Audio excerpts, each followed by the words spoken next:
नमस्कार दोस्तों, मैं हूं पवन संकलेचा और आपका स्वागत करता हूं मेरे चैनल इन्वेस्टमेंट बेसिक्स में। दोस्तों, सबसे पहले मेरे टेलीग्राम चैनल को सब्सक्राइब कर लीजिए डेली अपडेट्स के लिए। म्यूचुअल फंड्स में अकाउंट ओपन करने के लिए दो बेस्ट ऐप्स की लिंक आपको डिस्क्रिप्शन बॉक्स में दी है, तो फटाफट ओपन कीजिए।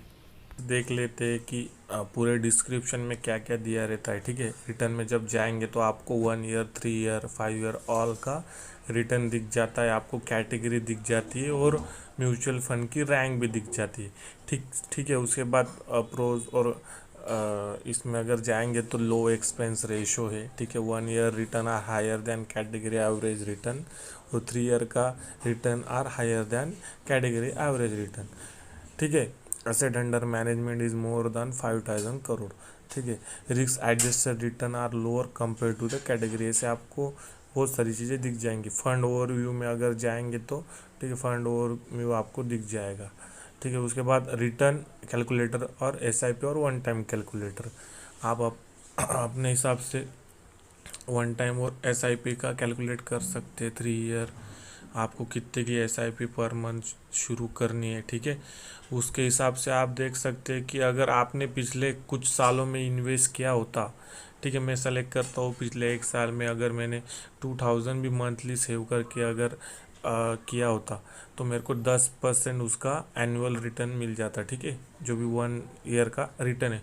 अगर मैं वही वन टाइम करता तो मेरे को 10% उसका रिटर्न मिल जाता, 10 से 15%। ठीक है, नीचे अगर जाएंगे तो पीयर कंपैरिजन में, पीयर कंपैरिजन मतलब यही जो कंपनी है, जो उनकी जो कंपटीटर कंपनी जो उनका भी यहाँ पे परसेंटेज रिटर्न आपको दिया हुआ है और उनकी रेटिंग्स दी हुई है। ठीक है, उसके बाद अगर हम जाएंगे एक्सपेंस रेशो में तो एक्सपेंस रेशो आपको दिया हुआ है। ठीक है, उसके बाद होल्डिंग में आपको होल्डिंग्स दी हुई है। मिनिमम इन्वेस्टमेंट अमाउंट्स जो होता है वो मिनिमम फॉर फर्स्ट इन्वेस्टमेंट 5000 है। उसके बाद सेकंड इन्वेस्टमेंट आपको हो जाता है वो 100 रुपीज़ का और मिनिमम एसआईपी है 500 रुपीज़। उसके बाद अदर प्लान भी उसमें दिया है कि अदर प्लान कौन कौन से उसमें है, ऐसे ही फंड के आ सकते हैं। ठीक है, उसके बाद फंड मैनेज कौन कर रहा है। ठीक है, फंड मैनेजर वहाँ पे दिया है। फिर उसका जो डिस्क्रिप्शन है वो पूरा दिया है कि वो फंड कब, डेट ऑफ इनकॉर्पोरेशन मतलब वो कब स्टार्ट हुआ था।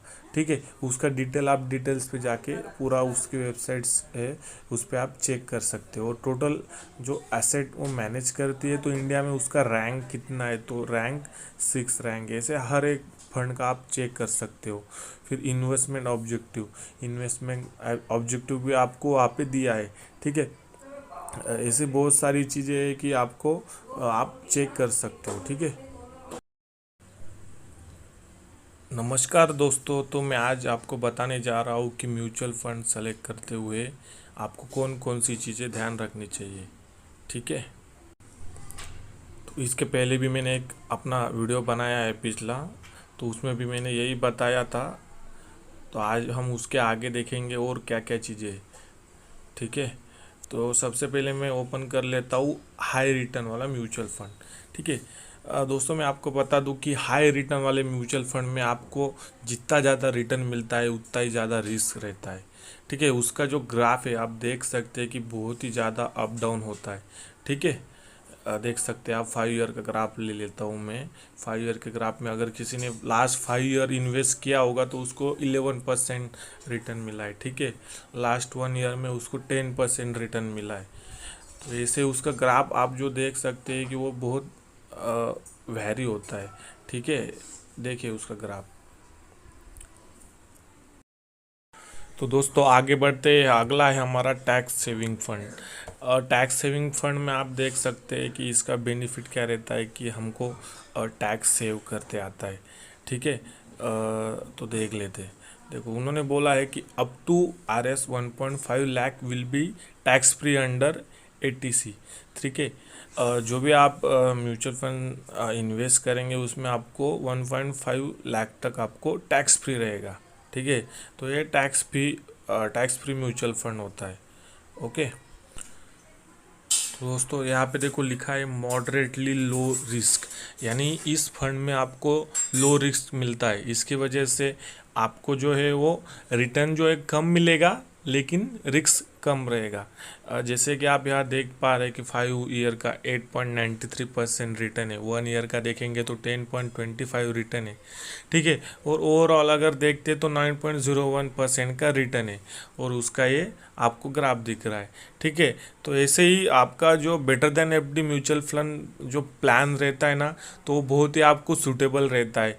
एक बार आप इसमें इन्वेस्ट कर दो तो ये सबसे बेटर म्यूचुअल फंड प्लान है। आपको रिटर्न भले ही कम मिलेगा, लेकिन उसमें रिस्क उतना ही कम रहेगा, ठीक है। और तो ये रिस्क कम होता क्यों है, क्योंकि उसमें ऐसे प्रकार जो फंड मैनेजर ने सेट करते हैं म्यूचुअल फंड को कि आपको जो है वो उसमें रिटर्न मिलना ही चाहिए, उसके हिसाब से वो उनका होल्डिंग रखते हैं। अभी देख सकते हैं कि उन्होंने 142 शेयर्स की जो है वो होल्डिंग रखी इसमें, ठीक है। तो आप देख सकते हैं कि उन्होंने कितने कितने परसेंटेज में ये शेयर्स की होल्डिंग रखी है। तो इसके हिसाब से भी वो म्यूचुअल फंड सेलेक्ट करते हैं। जो फंड मैनेजर होते हैं उनको पता है कि कौन से म्यूचुअल फंड में कौन से शेयर्स लेने हैं, कौन सी होल्डिंग लेनी है। तो ये बेटर देन एफडी प्लान में वो ऐसे म्यूचुअल फंड सेलेक्ट करते हैं जो होल्डिंग जो ग्रोथ में ही जा रही है, ठीक है। दोस्तों आगे बढ़ते आगे टॉप कंपनीज, आप देख सकते हैं कि फंड्स को इस हिसाब से मैनेज किया है कि जो टॉप कंपनीज है, ठीक है। पहला है निप्पॉन इंडिया, फिर कोटक ब्लू चिप, ऐसी जो टॉप कंपनीज जो यूटीआई, ठीक है, आईसीआईसीआई प्रूडेंशियल, ये टॉप कंपनीज के हिसाब से भी म्यूचुअल फंड को मैनेज किया जाता है। तो दोस्तों नेक्स्ट बढ़ते SIP विथ 500, ठीक है।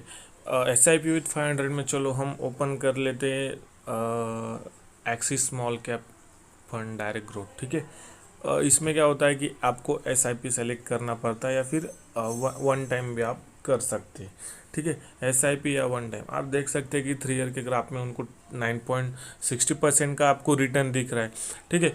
उसके बाद 1 ईयर का ग्राफ लेता हूँ कि आपको 10% के ऊपर आपको रिटर्न मिल जाता है, ठीक है। तो डायरेक्ट ग्रोथ के जो प्लान होते हैं ना, तो उसमें वेरिएशंस तो बहुत होती है, लेकिन आपको रिटर्न लगभग मिल ही जाता है। लेकिन आपको लॉन्ग टर्म के लिए वो होल्ड करना पड़ता है, और वो रिस्क के हिसाब से आपको सेलेक्ट करना पड़ता है। जैसे कि इधर मॉडरेटली हाई रिस्क लिखा है, तो इसमें रिस्क तो है ही, ठीक है। तो ऐसे आप चूज़ कर सकते हैं कि अपने रिस्क के हिसाब से कौन सा म्यूचुअल फंड आपको, कौन सी SIP आपको एक्टिवेट करनी, ठीक है। तो दोस्तों बढ़ते आगे सेक्टर बेट्स। सेक्टर बेट्स में अगर हम जाए कि तो लगभग मैक्सिमम आपको पिछले जो 3 ईयर का रिटर्न दिख रहा है इधर 29%, 27% जो भी दिख रहा है, ठीक है। 5 ईयर का कुछ दिया नहीं उन्होंने, ठीक है। 1 ईयर का दिख रहा है 38%। ये भी आप सोच में पड़ गए होंगे कि 1 ईयर का 38% कैसे हो गया, क्योंकि मैं आपको बता दूं कि जो हमारा मार्च महीने में कोरोना वायरस की वजह से जो लॉकडाउन हुआ था, ठीक है, उसके बाद म्यूचुअल फंड की जो कंपनीज थी सीधी नीचे डाउन ग्राफ में चली गई थी। उसके बाद फिर उन्होंने रिकवरी की है। जैसे कि मैं आपको बता दूं, देखो पिछले 1 ईयर का ग्राफ, ठीक है, 1 ईयर के ग्राफ में हम अगर देखेंगे तो यहाँ से जो ग्राफ जो है वो डाउन शुरू हुआ था, ठीक है। तो मैं देख लेता हूँ कि वो कौन से मंथ को डाउन जाना शुरू हुआ था। देख सकते हैं आपकी 2 मार्च के लगभग, मार्च महीने से वो डाउन जाना शुरू हुआ था, ठीक है। डाउन जाने के बाद उसने वापस रिकवरी कब की वो भी देख लेते हैं, यानी कि वो अप ट्रेड में जा गया, ठीक है। वो भी देख लेते हैं कि वो कब गया था। उसने स्टार्ट किया था लगभग मार्च अप्रैल महीने से उसने रिकवरी वापस स्टार्ट कर दी थी। तो उम्मीद करता हूँ आपको मेरा वीडियो जरूर पसंद आया होगा। ऐसे ही वीडियो आगे देखने के लिए मेरे चैनल को लाइक कीजिए, कमेंट कीजिए, शेयर कीजिए, और सबसे मेन बात सब्सक्राइब तो जरूर कीजिए। Take care, goodbye, stay healthy, stay